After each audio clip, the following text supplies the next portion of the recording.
Hello everyone, very very good evening to all of you, all most welcome. आप सभी का literature lovers पर बहुत बहुत स्वागत है।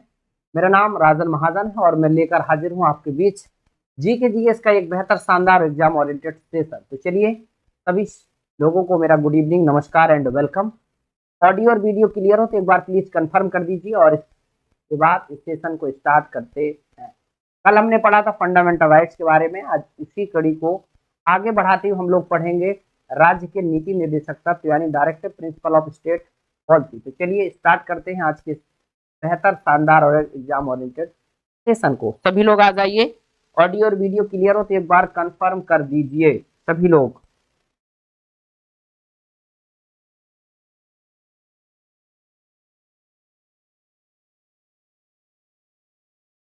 प्रीति मावी, शालिनी शुक्ला, नमस्ते। हाय प्रीति, कैसे हो? सभी लोग आ जाओ और मैं स्टार्ट करता हूँ इस सेशन। फंडामेंटल राइट्स हम लोगों ने कल बहुत अच्छे से पढ़े। Poonam Kumari, good evening. Good evening Poonam ji, आपका स्वागत है। सभी बच्चा पार्टी हमारी आ जाएगी और कंफर्मेशन के साथ ऑडियो और वीडियो सब क्लियर है, एक बार बता दीजिए। सभी गुड इवनिंग। चलो स्टार्ट करते हैं और समझते हैं, क्योंकि ये जो प्रश्न की श्रृंखला है वो संविधान के साथ मैंने शुरू की है ना। कम से कम 1000 प्रश्न की श्रृंखला मैंने स्टार्ट करने की जो एक मुहिम स्टार्ट की है उसकी कड़ी है आज ये। प्रीति Yadav ji, very very good evening. चले बच्चा पार्टी, तो स्टार्ट किया जाए। आपके ये जो प्रश्न है ना, हम बढ़िया हैं प्रीति जी, बिल्कुल एकदम आप लोगों की दुआ दया से सब बढ़िया है।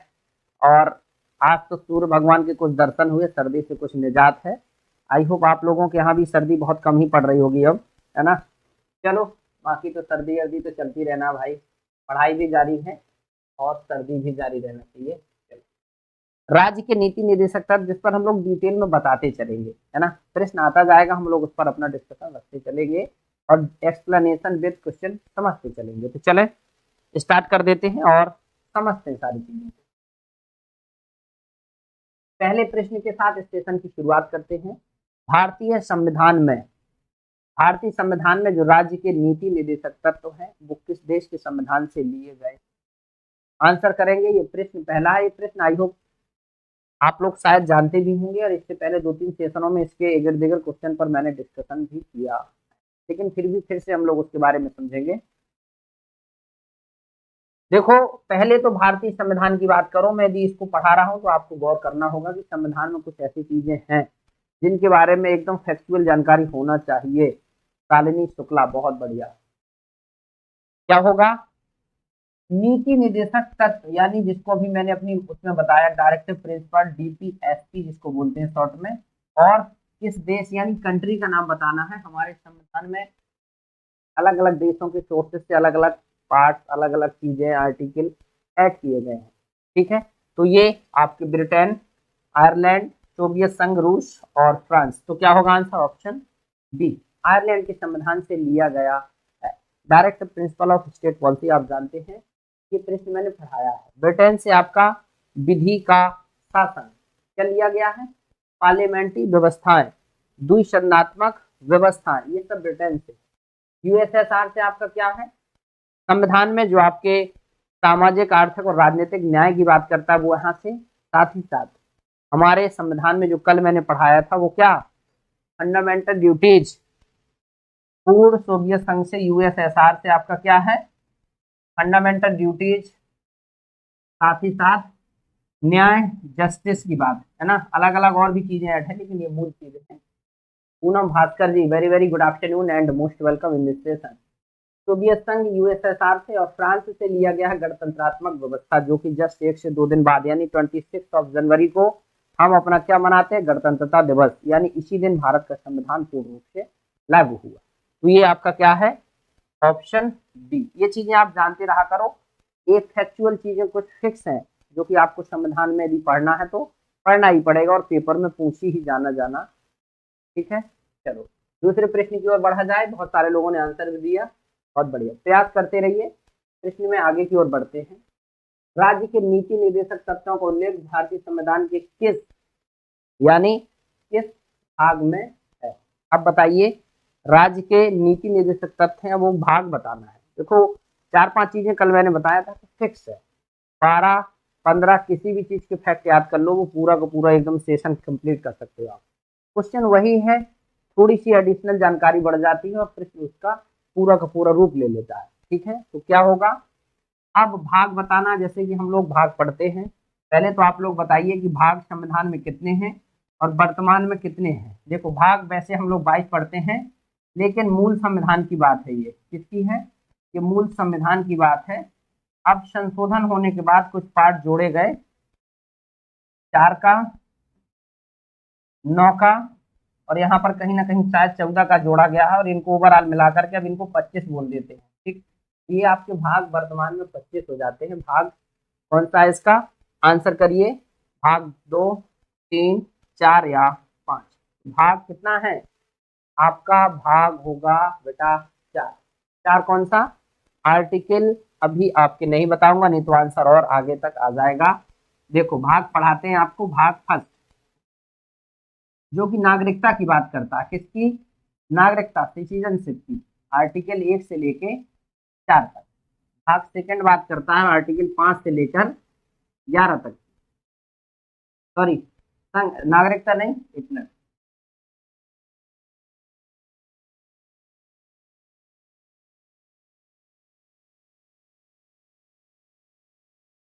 यहाँ पर थोड़ा सा मिसिंग हुआ, आप करिए। देखो पहला है संघ और राज्य क्षेत्र, संघ और उसके राज्य क्षेत्र। ठीक, सीधे ऐसे लिख सकते हैं, संघ और राज्य क्षेत्र। शॉर्ट में अभी हम कभी डिटेल में पूरा सेशन देखेंगे। दूसरे में आपकी क्या है, नागरिकता, सिटीजनशिप। तीसरे में आपका क्या है, फंडामेंटल राइट्स, आर्टिकल 12 से 35। कल मैंने बहुत बढ़िया से इसको पढ़ाया था, जिसने जिसने देखा होगा। और लास्ट में आपका ये ऑप्शन है 12 से 35 के बाद 36 से लेकर 36 से 51, और यहाँ पर आ जाता संघ, यानी अब राष्ट्रपति उपराष्ट्रपति अदर के बारे में हम लोग जाने।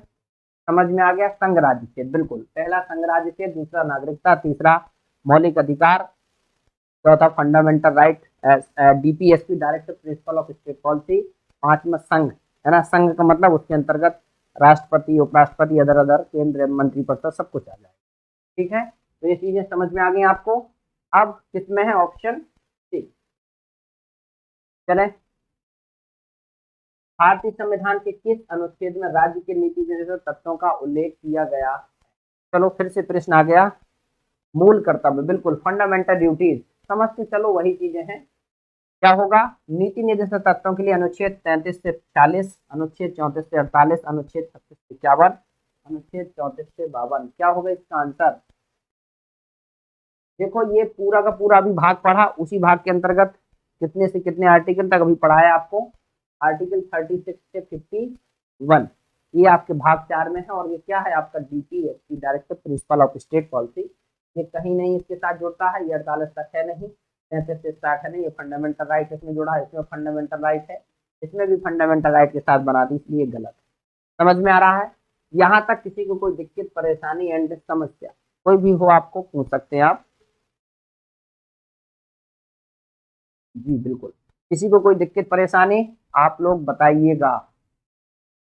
मेरे हिसाब से नहीं होना चाहिए, हम लोग बहुत हिसाब से चल रहे हैं। चौथा प्रश्न देखते हैं, राज्य के नीति निर्देशक तत्वों को कितने भागों में बांटा गया है। चलो इस प्रश्न का आंसर करो, ये 3 रूपों में, 4 रूपों में कितने में बांटा गया है, और 2 रूपों में ये आंसर करिए। देखो डीपीएसपी यदि पढ़ रहे हैं तो उसके जितने भी क्वेश्चन ज्यादा से ज्यादा बनेंगे हम लोग वो डिस्कस करेंगे। ये प्रश्न बड़ा टिपिकल है ना, यदि जिसने थोड़ा सा भी डीपीएसपी हल्का सा डीप में पढ़ा होगा वही आंसर कर पाएगा, इसके याद रखना। ठीक, ये बड़ा सरल नहीं है। ठीक मुझे पता है, जब देरी आने लगे क्वेश्चन के आंसर के करने में देरी लगे तो मान लो थोड़ा सा कठिन हो गया है। यस, कितने हैं, प्रीति यादव बोल रही हैं बी। चलो और कौन कौन बताने वाला है, नहीं बच्चे हैं, पढ़ने वाले हैं, समझदार हैं, आंसर करेंगे। और कभी, वेरी गुड। चलो कितने हैं बेटा, 3। 3 कौन कौन से, उनको जानते हैं। डीपीएसपी जो है हमारा, उसको 3 रूपों में बांट सकते हैं, कैसे। चलो यहाँ पर एक ग्राफ बनाते हैं, 1, 2 एंड 3। पहला लिखते हैं हम उदारवादी। उदारवादी आप एक विचार जानते हो, उदार लोग जानते हो, लिबरल होते हैं। पुरानी व्यवस्थाओं के साथ ज्यादा परिवर्तन के पक्षधर नहीं थे। Shraddha Malviya, very very good evening. दूसरा होता है गांधीवाद। गांधी जी जानते हो, उनके विचार ही ऐसे हैं कि वो अपने आप में सब लोग जानना चाहते हैं और संविधान में उसकी जरूर। और दूसरा है समाजवादी। समाजवादी विचार मतलब आप समझते हैं, वस्तुओं और जो भी सेवाएं होती है उसमें सभी लोगों का समान रूप से अधिकार होता है, निजी क्षेत्र का ज्यादातर उन्मूलन होता है। गांधीवादी विचारक यानी लिबरल, गांधी जी ने जैसे एक व्यवस्था दी थी ना, तो जैसे ग्राम पंचायत का गठन, अदर अदर जो चीजें आएंगी वो गांधीवादी विचार से आएंगी। और एक बुनियादी शिक्षा की भी बात करते हैं, वो उदारवादी जो है, बहुत सारे जो आर्टिकल हैं वो उदारवादी समस्याओं के साथ, बिल्कुल ठीक है। गांधीवाद, समाजवादी, उदारवादी, वेरी गुड, समझ में आ गया। अब इनके आर्टिकल हम लोग जब डिटेल में पढ़ेंगे तब पूरे एक एक आर्टिकल जानेंगे इसके। तो कितना होगा आंसर? ऑप्शन 3, ठीक है। चलो, नीति निदेशक सिद्धांत कैसे है? बाद योग है, यानी बाद का मतलब क्या होता है? बाद का मतलब ये होता है किसी के ऊपर जैसे केस कर सकते हो, है ना, न्याय में जा सकते हो। बाद योग नहीं है, मौलिक अधिकार है, उपरोक्त में से कोई नहीं। चलो आंसर करो, ये भी प्रश्न बहुत अच्छा है, प्रयास करो, देखो अच्छी बात है। और जितने भी स्टूडेंट यदि प्रयास करते हैं, टाइप करके आंसर लिखते हैं, उससे क्या होता है, उनका ही रिवीजन होता चलेगा। नीति निर्देशक सिद्धांत क्या है, जल्दी से बताइए।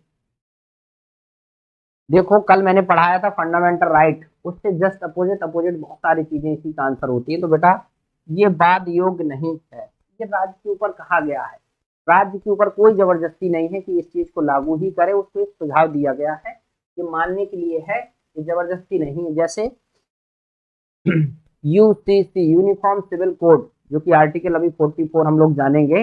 अब ये जरूरी नहीं है कि राज्य इसको लागू करे, यदि उसको लगता है सामाजिक आर्थिक रूप से समाज के लिए यदि उसको व्यवस्था और अच्छी करना है, यदि वो कर सकता है तो जरूर करे, कोई जबरदस्ती नहीं, उसके लिए आप केस भी नहीं कर सकते। बात का मतलब डायरेक्ट केस से समझिए। छठवां प्रश्न, भारतीय संविधान में राज्य के नीति निर्देशक सिद्धांत को किस मुख्य कारण से सम्मिलित किया गया है? चलो या कल्याणकारी राज्य की स्थापना के लिए, धर्मनिरपेक्ष राज्य की स्थापना के लिए, सरकार के स्वेच्छाचारी आचरण को रोकने के लिए, ये सरकार को विकास में आवश्यक अवसर प्रदान करने के लिए। जल्दी से बताओ क्या होगा। ये प्रश्न थोड़ा सा कठिन कठिन है, ठीक है, और भी अदर एग्जाम की यदि तैयारी कर रहे हो तो उसमें जरूर हेल्प मिलने वाली है। इसमें शामिल करने के पीछे कारण क्या था, जल्दी से बताओ। प्रीति, शालिनी, श्रद्धा, क्या आंसर होगा? धर्मनिरपेक्ष राज्य की स्थापना? नहीं, ये तो कहीं हमारे नीति निर्देशक तत्वों में था ही नहीं धर्मनिरपेक्ष वाला, वो बाद में हमारे संविधान की जो प्रियम्बल है उसमें ऐड किया गया है। बेसिक रूप से इसका कल्याणकारी राज्य की स्थापना करना इसकी उद्देश्य रहता है, डीपीएसपी का, एक ऐसा राज्य जिससे सभी लोगों का कल्याण सुनिश्चित हो, ठीक है। प्रीति जी इसको करेक्ट कर लीजिए, ये नहीं है, ठीक है। वैसे ये है, थोड़ा सा नीचे वाला ऑप्शन हो सकता था, लेकिन ऊपर का सबसे सूटेबल है ना। धर्मनिरपेक्ष का मतलब होता है कि किसी भी धर्म को फॉलो ना करना, मतलब गवर्नमेंट के द्वारा, ऐसा नहीं कि आप ना फॉलो करें, सभी के लिए तटस्थता का काम करना, मतलब कोई धर्म हमारे लिए विशेष नहीं है, सभी लोग प्रेम से माने जी। मूलभूत संविधान में कौन से भाग में राज्य लोक कल्याणकार की संकल्पना की गई है? देखो फिर वही प्रश्न आ गया, है ना। संविधान की प्रस्तावना में, संविधान की दूसरी अनुसूची में, तीसरी अनुसूची में, या राज्य के नीति निर्देशक तत्व में? देखो चीजें जानते चलो, यदि मेरी क्लास आप पढ़ रहे हैं तो आपको ज्यादा से ज्यादा और चीजें जानने का मौका मिलेगा, यदि आप थोड़ा सा और आंसर साथ में करते चलेंगे। चलो आंसर क्या होगा? लोक कल्याणकारी राज्य की संकल्पना भी जस्ट इससे पहले एक क्वेश्चन मैंने कराया, क्या होगा आंसर? फिर से गलत करने लगे बच्चा पार्टी, श्रद्धा मालवीय, अरे बेटा ऑप्शन डी होगा ना, डी आंसर होगा, राज्य के नीति निर्देशक तत्व, तभी यही तो बताया। कल्याणकारी राज्य का मतलब कहाँ से, डीपीएसपी से लिया गया है। और यहाँ पर प्रस्तावना, इसको हम लोग बोलते हैं अमुख, देखो देखते जाओ शब्द, इंग्लिश में बोलते हैं प्रीएम्बल, एक संविधान की कुंजी की, इसको क्या बोला जाता है? संविधान की कुंजी, होता है ना, घर की एक चाबी होती है, ऐसे ही हमारे संविधान को यदि खोला जाए, शुरुआत की जाए, तो उसमें ये मूलभूत चीजें दिखाई देगी, जिसमें प्रियम्बल को आप देख सकते हैं। दूसरी अनुसूची में क्या है, जितने भी संवैधानिक पद हैं उनका वर्णन है, ठीक है। तीसरे में क्या है, इनकी शपथ। चौथे में राज्यसभा। पांचवें में अनुसूचित और अनुसूचित जनजाति क्षेत्र। छठवें में असम, मेघालय, त्रिपुरा और मिजोरम। सातवें में केंद्र राज्य संबंध, यानी 3 प्रकार की लिस्ट आएंगी। आठवें में आपकी भाषाएं। 9 में दल बदल, 9 में सॉरी भूमि अधिग्रहण। 10 में दल बदल। 11 में पंचायती राज व्यवस्था और 12 में नगरीय निकाय व्यवस्था। ये ओवरऑल 12 अनुसूचियां आपकी होती, ठीक है। तो आंसर क्या होगा, राज्य के नीति निर्देशक तत्व। तीसरी अनुसूची में शपथ, इसमें जो है पद, ठीक, राष्ट्रपति, प्रधानमंत्री, उपराष्ट्रपति, इन सब के बारे में वर्णन किया गया। चले चलो आगे देखा जाए। 8वां प्रश्न, संविधान का कौन सा अंश भारत के नागरिकों को आर्थिक न्याय प्रदान करने का संकेत प्रदान करता है। न्याय, देखो जस्टिस हमारे संविधान में 2-3 जगह यूज किया गया है, प्रियम्बल में भी, कहीं ना कहीं आपके फंडामेंटल राइट में भी, है ना। अच्छा सर काफी टाइम हो गया, अरे कोई बात नहीं, फिर से पढ़ लो। पढ़ना शुरू कर दिया है तो अब थोड़ा सा प्रयास करिए, 2 दिन 2-4 दिन में अपने आप फिर वो चीजें रिवाइज में आ जाती हैं। क्या होगा, राज्य की नीति निर्देशक तत्व, मौलिक अधिकार, प्रस्तावना या उपरोक्त सभी।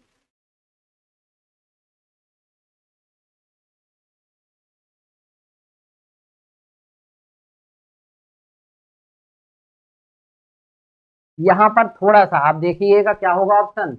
मौलिक अधिकार कौन लगा रहा भाई, प्रीति यादव। मौलिक अधिकार में कहाँ लिखा गया आर्थिक न्याय की बात, आर्थिक न्याय की बात नहीं की गई, डीपीएसपी में की गई उसके लिए, है ना। लेकिन यहाँ पर बेसिक रूप से देखो, ये थोड़ा सा नहीं है, आर्थिक न्याय यहाँ कहीं शब्द यूज नहीं, आप देखिएगा फंडामेंट, यहाँ पर आर्थिक न्याय की बात कुछ की जाती और प्रस्तावना में भी की जाती है, थोड़ा सा ये डिस्प्यूट समझ सकते हैं, लेकिन ओवरऑल ऊपर फोकस करेंगे हम लोग, ठीक। संकेत देता है सामाजिक, आर्थिक और राजनीतिक न्याय, विचार, व्यक्ति विकास, धर्म और उपासना की स्वतंत्रता, है ना। स्ट्रगलिंग गर्ल, क्या बात है, बहुत प्यारा सा नाम है आपका, बहुत बहुत स्वागत। इसलिए ऑप्शन ए पर जाएंगे हम लोग, क्योंकि हम लोग डीपीएसपी पढ़ रहे हैं तो ए पर फोकस करेंगे। 9वां प्रश्न, निम्नलिखित में से कौन सा राज्य के नीति का नीति निर्देशक सिद्धांत नहीं, यानी इनमें से कौन सा डीपीएसपी नहीं है ना। अंतर्राष्ट्रीय शांति को प्रोत्साहन करना, 14 वर्ष तक के बच्चों को निःशुल्क और अनिवार्य शिक्षा प्रदान करना, गौवध निषेध करना, निजी संपत्ति की समाप्ति। चलो बताइए इनमें से कौन सा डीपीएसपी नहीं। ये 9वां प्रश्न है।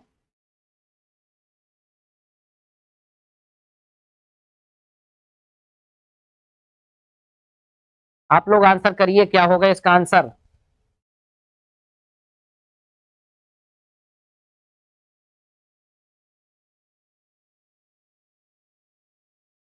देखो, निजी संपत्ति की समाप्ति ये नहीं, ये क्या है, आपका वहां पर पहुंच जाएगा फंडामेंटल राइट।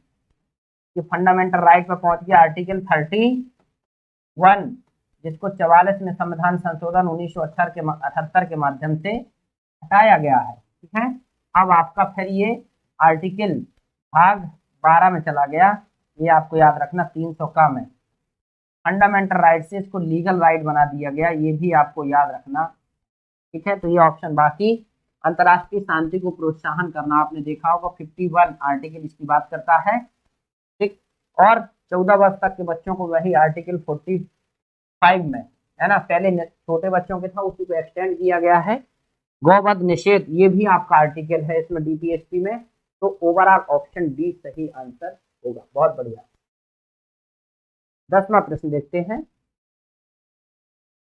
राज्य के नीति निर्देशक तत्व नहीं है, वैज्ञानिक मनोभाव का विकास करना, पोषाहार के स्तर को ऊपर उठाना, कमजोर श्रेणियों के आर्थिक हित को बढ़ावा देना, या फिर न्यायपालिका से कार्यपालिका को अलग रखना। चलो बताओ जल्दी से क्या होगा।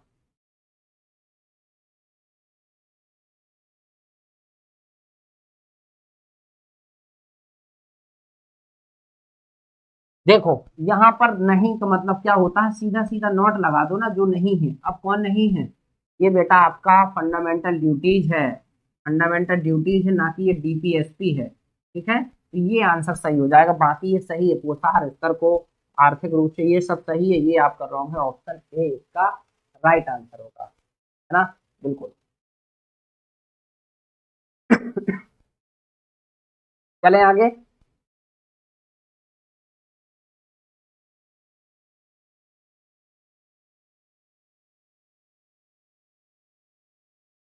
पूनम कुमारी, चयन का ए, बहुत बढ़िया। चलो सर मेरा सही हुआ, अरे बेटा क्यों नहीं होगा, प्रयास तो करो, जब आप प्रयास करेंगे तो सही हो जाएगा।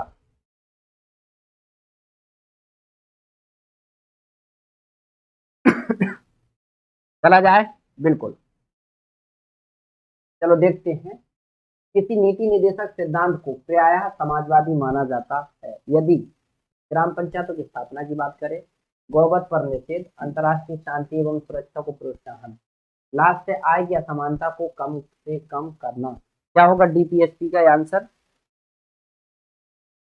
देखो, समाजवादी सिद्धांत किसका है, समाजवादी चीजों में आप देखेंगे आय की असमानता को कम करना, यानी आय समानता को लाना, एक ही चीज है, तो ऑप्शन ये सब के सब क्या है, यूपीएससी के अंतर्गत आते हैं। ठीक, ये भी चारों चीजें, लेकिन ये वाला इसके अंतर्गत आएगा, जो अभी मैंने 3 प्रकार से इसके वो बताए थे भेद। 12वें प्रश्न को देखते हैं,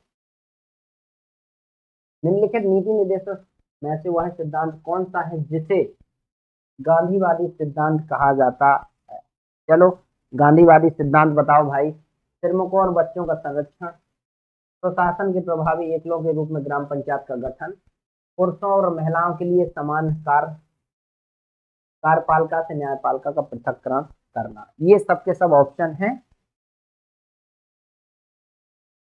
बताइए कौन सा होगा इसका गांधीवादी सिद्धांत। 3 प्रकार के अभी आपको मैंने बताया, उदारवादी, गांधीवादी और समाजवादी। तो ये तीसरा गांधीवादी सिद्धांत, और गांधी जी ने ग्राम पंचायत के गठन की बात की थी। तो आर्टिकल 40 ग्राम पंचायत के गठन की बात करता है, और प्रशासन सेल्फ गवर्नेंस की बात यदि होगी तो कहां पर, डीपीएससी में आर्टिकल 40 गांधी जी का विचार था, गांधीवादी विचारधारा, ऑप्शन डी। बहुत बढ़िया, चलिए प्रयास करते रहिए, आंसर अपने आप धीरे धीरे सही होंगे। 11 का डी, अरे 12 का भी बता दो, 12 कंफ्यूज है, अरे नहीं कंफ्यूजन मत रखिए, तो सीधा सीधा है ग्राम पंचायत का गठन। आगे देखते हैं, नीति निदेशक नीति निदेशक तत्व का महत्व किसके लिए है, नागरिक के लिए, राज्य के लिए, समाज के लिए, या संघ के लिए? अब बताइए इसका क्या होगा। पूनम कुमारी, अभी तो पूनम जी क्लास एमसीक्यू फॉर्म में चल रही है ना, और जल्दी ही मैं अभी इसका आपको सिलेबस डिस्कस करने वाला हूँ, टीजीटी पीजीटी के खासकर जो स्टूडेंट हमारे साथ जुड़े हैं, कहीं ना कहीं एलटी वाले भी जो लोग हैं उनके लिए भी वो सिलेबस लगभग सेम ही होता है।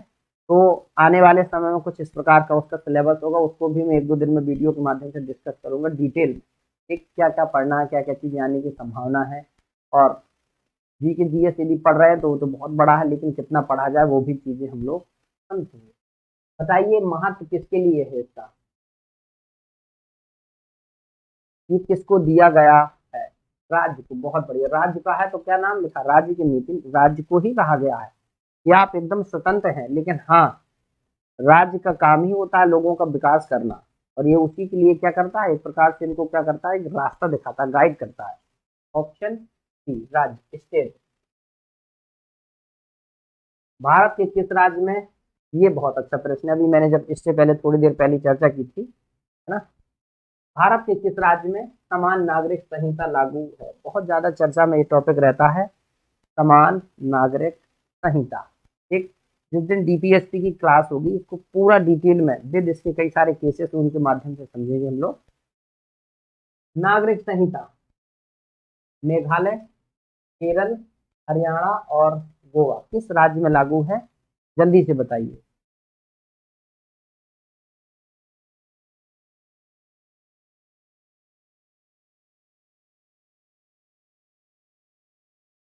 समान नागरिक संहिता, ये बहुत अच्छा प्रश्न पेपर में पूछा गया है और रिपीटेड प्रश्न है।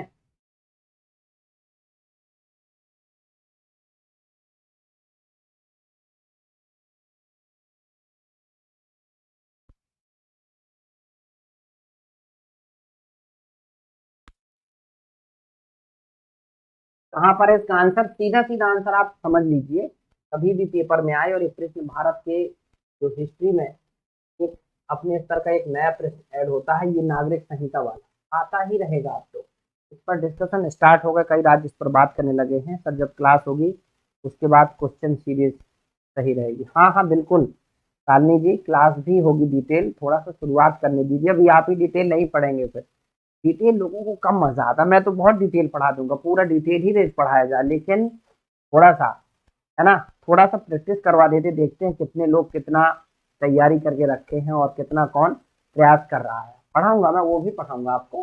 गोवा, आप याद रखिएगा, गोवा समान नागरिक संहिता, ये आपको डीपीएसपी में याद रखना है।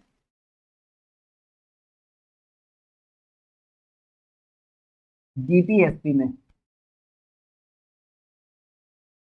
आर्टिकल 36 से 51 के बीच जो बेसिक रूप से बात करता है वो आर्टिकल है आपका कौन सा, 44।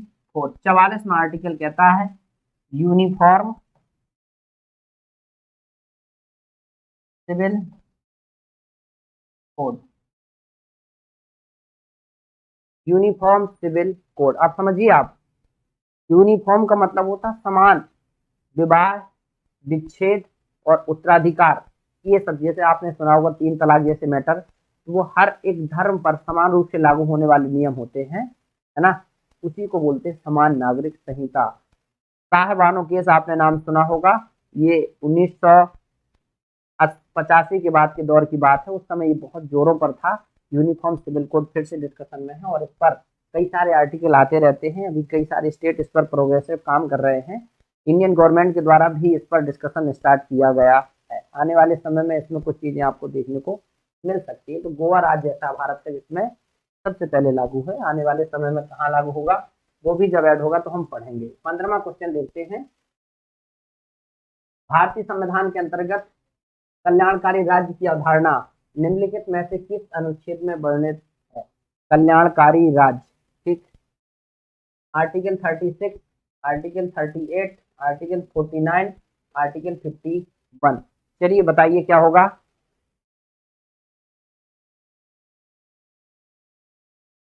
पंद्रहवां क्वेश्चन आपके सामने, और कल्याणकारी यानी वेलफेयर स्टेट, आर्टिकल 38। आर्टिकल 38 एक कल्याणकारी राज्य की स्थापना की बात करता है। कल्याणकारी राज्य की मतलब क्या होता है, ऐसा राज्य जिसमें सभी लोगों का कल्याण यानी सामाजिक आर्थिक और क्या हो, सामाजिक आर्थिक और शैक्षिक रूप से समानता हो, सभी का विकास हो, सभी के लिए समान अवसर उपलब्ध हो, उसको बोलते हैं वेलफेयर स्टेट। कहा गया ना कि हम भारत के लोग भारत को एक संपूर्ण प्रभुत्व संपन्न समाजवादी पंथनिष्ठ लोकतंत्रात्मक गणराज्य बनाने के लिए भारत के लोग जो है कल्याणकारी राज्य की बात करते हैं। ये हमारी डीपीएसपी उससे पहले प्रियम्बल बात करती है। आर्टिकल आपका 38। 16वें प्रश्न पर हम लोग डिस्कस करेंगे। अनुसूची फर्स्ट को अनुसूची सेकंड से सुमेलित कीजिए तथा सूचियों को नीचे दिए गए कोड से सही उत्तर के साथ मिलान कीजिए। देखो यहाँ पर दिए गए हैं संविधान के कुछ अनुच्छेद और यहाँ पर दिए गए उनके बारे में जो विषय दिए गए हैं। आपको एक दो यदि आर्टिकल याद है तो मान लीजिए कि आप ऑप्शन में थोड़ा सा क्लू निकाल सकते हैं। और संविधान में कम से कम यदि आप संविधान में काफी अच्छे से समझ अपनी विकसित करना चाहते हैं तो मेरा मानना है कि कम से कम 50 आर्टिकल ऐसे हैं जिनको आप याद कर लीजिए, संविधान की आपको थोड़ी सी समझ तो हो ही जाएगी। सीपी मिश्रा, सीपी मिश्रा जी बहुत बहुत स्वागत, वेरी वेरी गुड इवनिंग।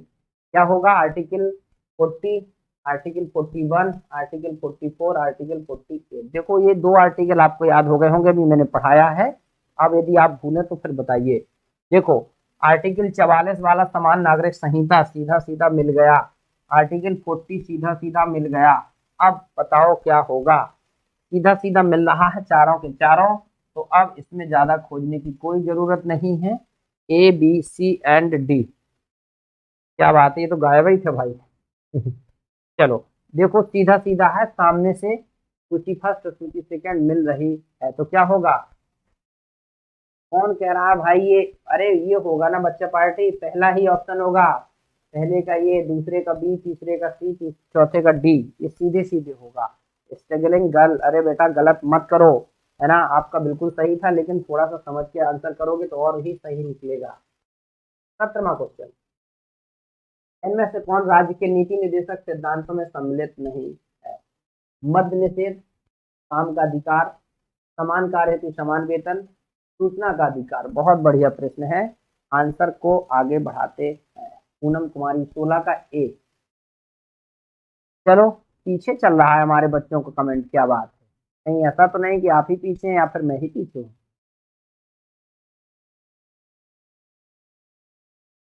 क्या होगा इसका आंसर? नहीं वाला बताना है आपको, मतलब इनमें से एक ऑप्शन ऐसा है जिससे मैच नहीं कर रहा। अब कौन सा हो सकता है, कोई आंसर करेगा? अरे बच्चा पार्टी, आंसर कर दो, क्या दिक्कत है?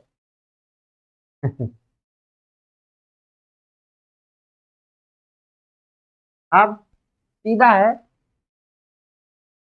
सूचना का अधिकार सीधा आंसर है। देखो अभी ना थोड़ा सा पढ़ते पढ़ते समझ जाओगे तो आंसर बहुत तेजी से करोगे, अभी थोड़ा टाइम लग रहा है। सूचना का अधिकार, राइट टू इंफॉर्मेशन, बहुत बड़ी चीज है, और ये हमारे संविधान में फंडामेंटल राइट के तहत हमको दी गई है। अब आर्टिकल 21 के तहत, कितने, याद रखना, सूचना का अधिकार, right to information, right to information, सूचना का अधिकार, ये आपको याद रखना है। ये अपने आप में बहुत बड़ी चीज है। और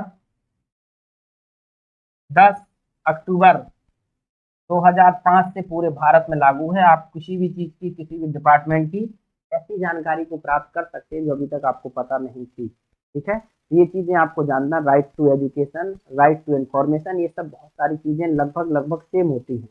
ठीक, यहाँ पर लिखा रहता है RTE, right to, RTI, right to information, और राइट टू एजुकेशन RTE लिखा रहता है। ऐसे आपको जानते रहना है। लगभग लगभग ये 2005 में आया है, ये 2009 में प्रॉपर रूप से लागू हुआ। ठीक, चलो समझ में आ गए पॉइंट। ऑप्शन क्या होगा? डी, राइट टू इंफॉर्मेशन, सूचना का अधिकार BPSC नहीं है, ये फंडामेंटल राइट के तहत आया जाता।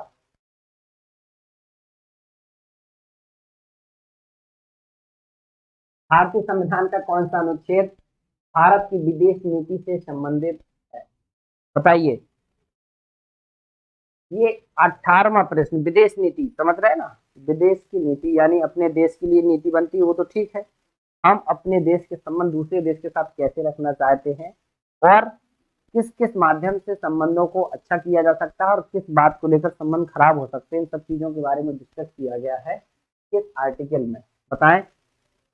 अब तो आंसर देने वाले भी भाई साहब लग रहा है एकदम ठंडे पड़ चुके हैं। सर्दी इतना भी नहीं है बच्चा, आंसर तो करना ही पड़ेगा। आर्टिकल 51, अंतर्राष्ट्रीय संधि और समझौतों को लागू करना, ये आर्टिकल लास्ट है DPSC का 51। एक प्रीति यादव आंसर कर रही हैं और आंसर को कट भी कर दे रही हैं। अरे बेटा सार्थक आंसर करो, डरो मत, करने की क्या बात है, कर दिया तो कर दिया। राज्य के नीति निर्देशक सिद्धांत एक ऐसा चेक है जो बैंक की सुविधानुसार अदा किया जा सकता है, ये किसने कहा था? बताइए।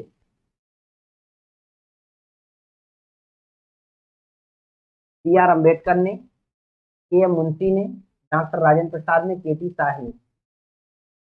ये स्टेटमेंट है, ये किसी को याद नहीं होगा, ठीक है, ये डायरेक्ट आंसर वाले क्वेश्चन है बस। और कल एक क्वेश्चन था, है ना, उसको भी थोड़ा सा करेक्ट करेंगे। कल एक बाई मिस्टेक क्वेश्चन में थोड़ा सा आंसर में डिस्प्यूटेड हो गई थी, वो हम लोग मैनेज करेंगे उसको। क्या होगा इसका आंसर, कोई बताएगा?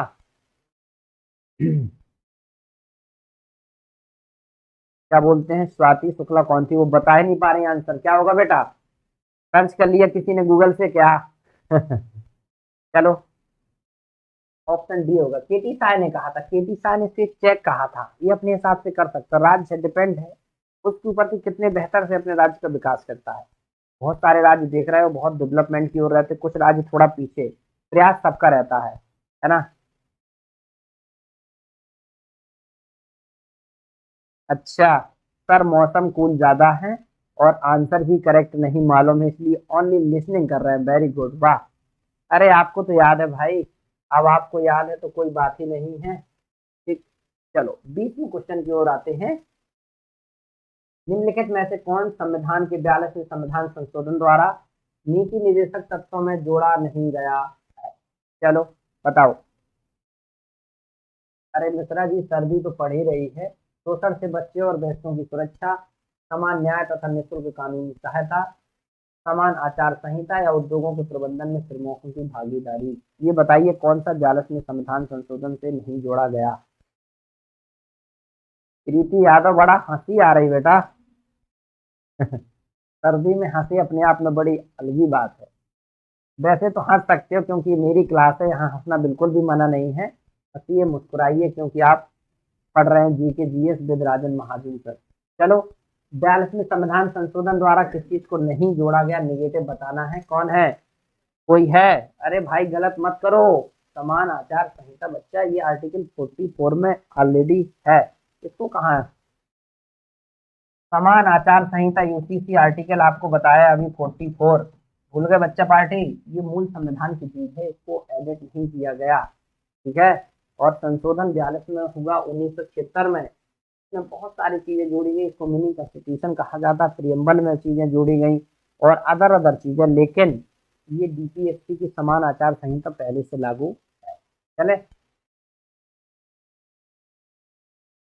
अभी आंसर सब कर दो, फिर इसके बाद बताना किसको हंसी आ रही किसको नहीं। क्या हुआ बेटा? सी सी ऑप्शन, निम्नलिखित में से कौन सा राज्य की नीति के निर्देशक तत्वों में निहित है? बहुत प्रश्न करा दिए इसके। ठीक। अपराधों के लिए दो सिद्ध के संबंध में संरक्षण। चलो। प्राण और दैहिक स्वतंत्रता का संरक्षण, अल्पसंख्यक वर्गों के हितों का संरक्षण, पुरुषों और स्त्रियों को दोनों का समान कार्य के लिए समान वेतन हो। बताइए क्या होगा? अच्छा, मतलब रॉन्ग हो गया तो जा रही हूँ, कोई बात नहीं। थोड़ा सा धैर्य यदि धारण नहीं होता तब तो भाई साहब बड़ा गड़बड़ है। 30 में 30, 40 में 40 सब थोड़ी कर पाते, थोड़ा बहुत इधर उधर होता है ना। एक आध यदि रॉन्ग हो जाता है तो इसमें डरते नहीं है, परेशान नहीं होते। बहुत सारे प्रश्न हैं। अब हम नहीं बोलेंगे, चलिए फिर, है ना। अब हम अभी रुके रहेंगे, आंसर करिए आप। पुरुषों और स्त्रियों को दोनों को समान कार्य के लिए समान वेतन की बात की गई है डीपीएससी में। ये आपकी कहीं ना कहीं फंडामेंटल राइट के सभी बात है। और ये आपकी डीपीएससी की बात है, ये सब फंडामेंटल राइट है। ठीक है। अब आर्टिकल 22 ये बात करता है प्राण और दैहिक स्वतंत्रता। आर्टिकल 21 इसकी बात करता है अल्पसंख्यक वर्गों के हितों की रक्षा। 29 और 30 ये बात करते हैं समान कार्य के लिए समान वेतन। डीपीएससी में इसका प्रावधान किया गया। पूरा का पूरा याद कर लो, आर्टिकल विद डीपीएससी। ठीक है। चलो, राज्य के नीति निर्देशक तत्व का सहज अध्ययन करने के लिए निम्नलिखित में से कौन से भागों में विभाजित किया जा सकता? अब इस प्रश्न का आंसर कौन नहीं कर पाएगा? मुझे तो नहीं लगता कि कोई ऐसा होगा जो नहीं कर पाएगा। यदि जिसको ना पता हो तो हाथ उठा दे, पक्का। ठीक। अपने दोनों हाथ उठा के बोल दे कि भैया सॉरी सॉरी सॉरी। हम माफ कर देंगे पक्का, यदि जो कह दे कि नहीं पता है।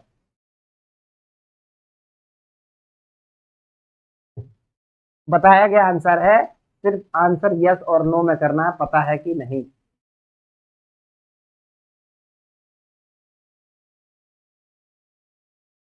बता तो कोई नहीं रहा, फिर भी क्या बात है? शर्मा तो नहीं रहा कोई? उपयुक्त सभी। उपर्युक्त सभी ऑप्शन डी। मुझे पता था कि आप लोग बड़ा शांति से आंसर देने की कोशिश कर रहे हो, बस। देखो, अभी बताया उदारवाद, उदार बौद्धिकतावादी, समाजवादी और गांधीवादी, इन तीनों पोर्शन में हम लोग बांट सकते हैं डीपीएससी को। और डीपीएससी में ये सब चीजें आपकी दी गई हैं। इन सब चीजों के बारे में आराम से अलग अलग आर्टिकल हम डिवाइड कर सकते हैं, थोड़ा सा और डीप में जाने की दृष्टि से। वैसे तो डीपीएससी है ही, लेकिन कहीं ना कहीं किसके विचार से प्रभावित है, ये उसके हिसाब से बांटा गया। बहुत बढ़िया। पूनम कुमारी 22 का डी, मतलब बहुत देर बाद पूनम जी को याद आया आंसर देना चाहिए। बहुत बढ़िया। चलो, संविधान के किस अनुच्छेद में न्यायपालिका का कार्यपालिका से पृथककरण का उल्लेख किया गया? 23वां क्वेश्चन आपके सामने स्क्रीन पर।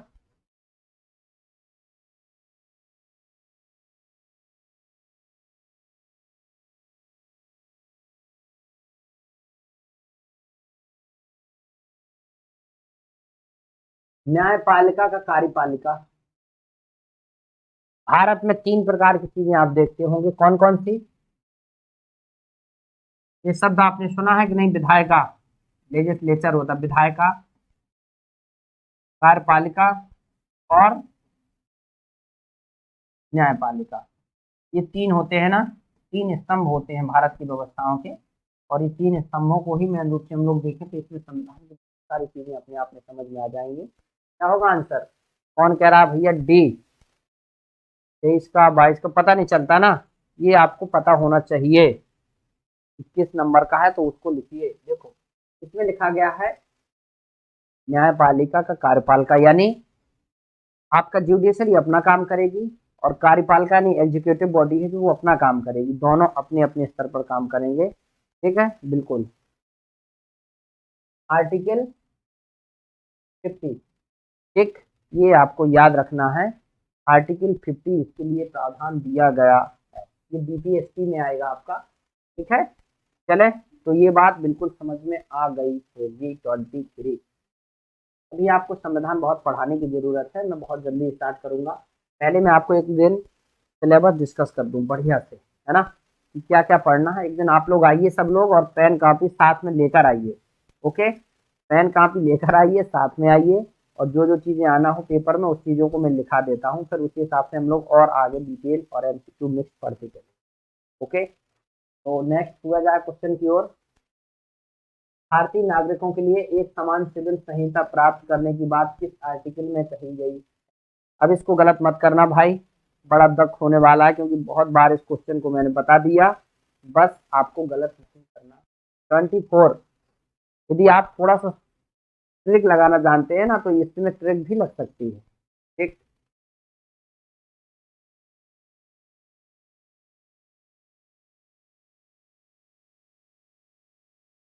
सर बताइए किस दिन करेंगे? अरे शालिनी जी अब जल्दी ही करेंगे ना, हो सकता है कल ही कर दूं। वो क्लास जब मेरी शेड्यूल होगी तो उसमें लिखा रहेगा उसके बारे में डिटेल में। 4 बजे आप डेली आइए, कहीं ना कहीं क्लास में कुछ ना कुछ तो मैं डिस्कस करता ही चलूंगा। अभी एमसीक्यू पढ़ा रहे हैं हम लोग, फिर कुछ डिटेल भी पढ़ेंगे, सिलेबस के बारे में समझेंगे, आगे और कौन कौन सी चीजें हम लोग पढ़ेंगे उनके बारे में भी जानते चलेंगे। क्या होगा? Option D, article 44। यूसीसी भूल गए? ये मत भूलो, जो याद करना है, जो पेपर में छपना है उसको ही भूल गए, है ना। तो आगे बढ़ा जाए 25वें क्वेश्चन की ओर। नीति निर्देशक तत्वों का क्रियान्वयन निम्नलिखित में से किस पर निर्भर करता? सशक्त विपक्ष पर, सरकार के पास उपलब्ध संसाधनों पर, स्वतंत्र न्यायपालिका पर, राष्ट्रपति की इच्छा पर? बताइए। 25 क्वेश्चन आपके सामने, और आज का ये सेकंड लास्ट क्वेश्चन है। ओके, तो आंसर जल्दी से करिए फटाक के साथ, फिर हम लोग आगे बढ़े। देखो किस पर निर्भर करता है, मैं यदि कहूं कि आप जो आंसर दे रहे हैं वो किस पर निर्भर कर रहा है, वो आप पर। यदि आप बहुत अच्छे से पढ़े हैं, आपकी समझ थोड़ा सा और अच्छी हो गई है, या फिर आपने पहले कभी पढ़ा हुआ था, तो वो आपके ऊपर निर्भर। यदि आपने कभी नहीं पढ़ा होगा तो इस सेशन का कोई भी क्वेश्चन एक भी ऐसा नहीं होगा जिसका आप आंसर कर पाए। ये क्या है? आपके उपलब्ध चीजें हैं, आपके अंदर उपलब्ध पूर्वानुभव हो सकते हैं, आपके पूर्व ज्ञान हो सकता है। तो क्या इसी को समझ सकते हैं? सरकार के पास उपलब्ध संसाधन, जिस स्टेट में जिस प्रकार की, है ना जिस स्टेट के पास, राज्य के पास जिस प्रकार के संसाधन होंगे, वैसे ही वो डेवलपमेंट की व्यवस्थाएं आगे बढ़ाएगा। वैसे ही हम लोग क्या करेंगे, वैसे ही उस राज्य के बारे में समझेंगे जहां पर जैसे बहुत सारी खनिज संपदा है, ठीक, वहां पर बहुत सारी नदियां भी हैं, वहां पर बहुत सारे डेजर्ट भी है, तो विभिन्न विभिन्न प्रकार की डाइवर्सिटी होगी, विभिन्न प्रकार के संसाधन वहां पर होंगे, खनिज संपदा होगी, तो उसी हिसाब से उस राज्य का डेवलपमेंट भी निर्भर करेगा।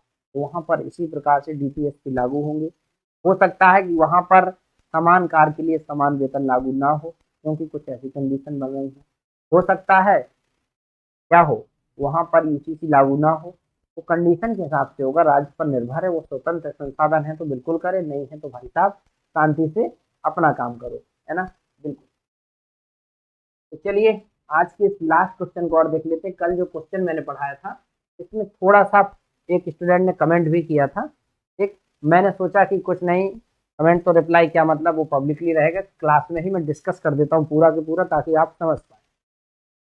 किस अनुच्छेद में कहा गया है कि किसी भी व्यक्ति को एक ही अपराध के लिए एक से अधिक बार अभियोजित एवं दंडित नहीं किया जाएगा। देखो आपको मैंने पढ़ाया है ना, बिल्कुल यहाँ गलत चलता है एग्जाम में नहीं, बिल्कुल वेरी गुड, करेक्शन होना चाहिए, इसलिए करेक्शन कराया गया ना। देखो होता रहता बाई मिस्टेक, मैंने कहा था थोड़ा सा वो मिस हो गया है, लेकिन ऐसा भी नहीं, गलतियां टाइम में सुधारी जा सकती हैं। अभी एग्जाम में हम लोग बैठे ना, एग्जाम से पहले की तैयारी है।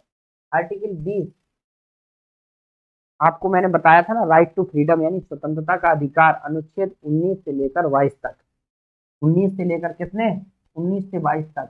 20 वाला जो बोलता है भाई साहब बंदा, ये बहुत अच्छा बोलता है। क्यों? क्योंकि किसी भी व्यक्ति को यदि आपने कोई भी किसी प्रकार का उसने क्राइम किया है, कोई भी अपराध ऐसा किया है जिसके लिए उसको पकड़ा जा सकता है, उसके ऊपर सजा होगी या उसको अभियुक्त बनाया गया है, तो उसको एक अपराध के लिए एक ही प्रकार की, अब ऐसा नहीं कि आपने की है किसी की चोरी और आपके ऊपर धारा लग जाएंगी 4, ठीक, और एक ही बार 6 महीने की सजा है तो उसमें 6 महीने का प्रावधान है। अब ऐसा नहीं कि 6 महीने प्लस 6 महीने, ऐसा नहीं, एक अपराध के लिए एक ही सजा आपका प्रावधान किया गया, आर्टिकल 20 कहता है, ठीक।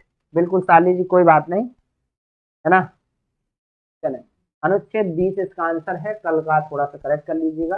अनुच्छेद 21 जानते हो, प्राण और दैहिक स्वतंत्रता, ये जो कि बहुत जरूरी है, इसको पढ़ लेना, इसमें बहुत सारी स्वतंत्रताएं और नई नई ऐड होती रहती है, जैसे right to privacy, right to information, right to education, ये सब 21 के अंतर्गत आती।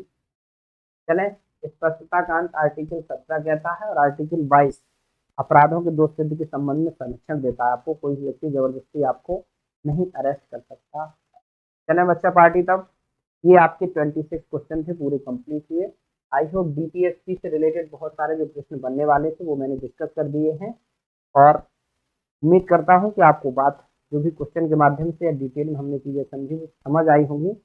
किसी को कुछ भी पूछना हो तो इसके लिए मैं आपको 2 मिनट का समय दूंगा, उसके बाद इस क्लास को हम एंड करेंगे। जी जी, कोई नहीं शालिनी, मैं समझ रहा हूँ बात को, डोंट वरी। हमने सोचा शायद आप हमसे कह रही हैं, ठीक है, होता रहता है।